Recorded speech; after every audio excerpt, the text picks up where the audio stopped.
Mga tiktropa, kung nakita nyo ang nangyari po kanina, nagkaroon po ng emergency dito po sa studio.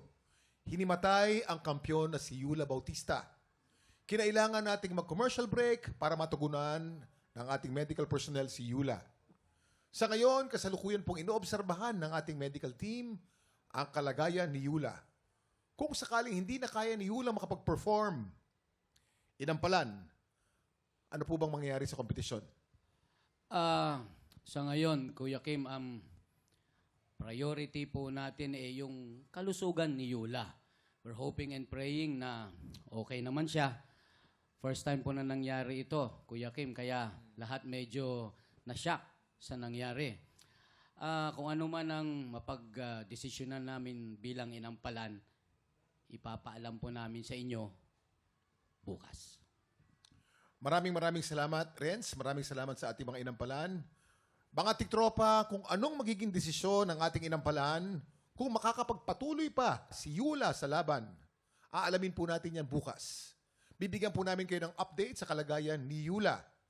For now, samahan niyo po kaming magdasal na maging ligtas si Yula. At sana ay walang seryosong nangyari sa kanya. Mag-ingat po tayong lahat.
Tiktropa, pinanood mo hanggang sa dulo itong video na to? Very good ka!